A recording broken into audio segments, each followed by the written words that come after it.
mi jó òní lọ́jọ́ ayọ̀ mi. Mo wà láyé, mo wà láyé,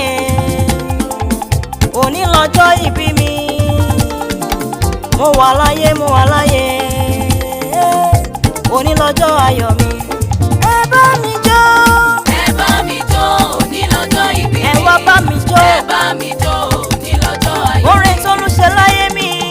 Mo wà láyé, mo wà láyé, Yẹ́yẹ́ o, òní lọ́jọ́ ìbí mi. Olódùmarè mo dúpẹ́ o. Mo wà láyé, mo wà láyé, Yẹ́yẹ́ o, òní lọ́jọ́ ayọ̀ mi. ó ṣeun bàbá fún rere lórí mi. Ó mú mi wà láyé, ìyẹn lè rẹ bàbá mi mọ́. Ọpẹ́ mi. Ọ̀pọ̀ ló ti kú, ọ̀pọ̀ ló ti nù láyé. Ọ̀pọ̀ òjò ló ti rọ̀, tí ilẹ̀ ti fi mú. Ó mú mi rọ́jọ́ òní, Ẹlẹ́dùmarè mo pé ọ̀gá. Ẹ ṣé. Mo wà láyé, mo wà láyé, ọpẹ́ ló yẹ. Ẹ bá mi jó, Ẹ bá mi jó, òní lọ́jọ́ ìbí mi. ọlọ́pẹ́ pọpẹ́ mi. Ẹ bá mi jó, òní lọ́jọ́ ayọ̀ mi. Oní ìwé gbọ̀yìn Ẹ mi. bá mi jó, òní lọ́jọ́ ìbí mi. Kí ni mo fi Ẹ sọ̀rọ̀ bá ìyá Ọlọ́run mi? jó, òní lọ́jọ́ ayọ̀ mi. Ó ṣé o. Mo wà láyé, mo wà láyé, Yẹ́yẹ́yẹ́ òní lọ́jọ́ ìbí mi. Olódùmarè mo gbé ọ̀gá o. Mo wà láyé, mo wà láyé, Ó ṣé Ọlọ́run mi.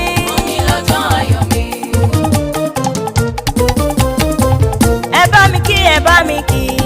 Olóore, Ẹ bá mi kí olóore ayé mi. olóore, Ọba tó pa mí mọ́ bí ẹyin ojú. olóore, Olùtọ́jú ayé mi nígbà gbogbo. olóore, Ẹ bá mi kí, ẹ bá mi kí, ẹ bá mi kí. olóore, Òun ládẹ́dà amọ̀nà mi. olóore. Happy birthday to me. Happy birthday to you. Happy, happy, happy birthday to me.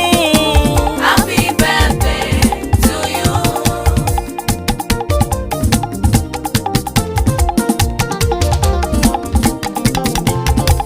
Èmi lọmọ ló mú apẹ̀rán, ọmọ ọlọ́rọ̀ agogo idẹ. Ẹ̀gbánilé ilé ìfàdà mi. Ìlọ́kọ́ ọmọ àrélù, ọmọ àjọba lómele.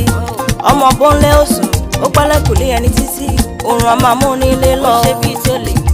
Happy birthday to me. Happy birthday to you.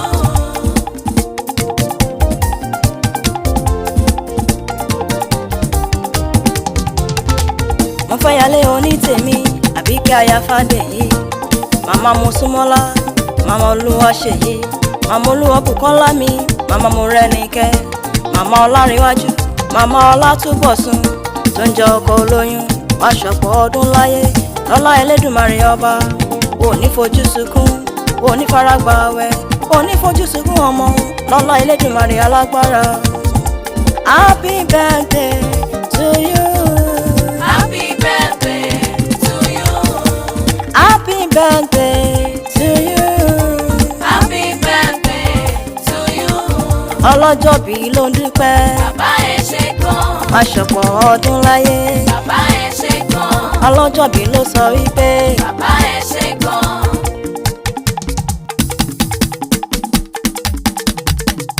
Mi ò mọ̀dí tó fi fẹ́ràn mi. Mi ò mọ̀dí tó fi fẹ́ràn mi. Rárá. Mi ò mọ̀ o, mi ò mọ̀ o, mi ò mọ̀ o. Mo ṣe rí i pé Jésù fẹ́ràn mi. Ó ṣé bàbá o. Mi ò mọ̀dí tó fi fẹ́ràn mi. Alágbàwí ẹ̀dá Mi iṣẹ́. ò mọ̀dí tó fi fẹ́ràn mi. Ọlọ́run ìyanu. Mi ò mọ̀ o, mi ò mọ̀ o, mi ò mọ̀ o. Aṣáárí pé Jésù fẹ́ràn wa.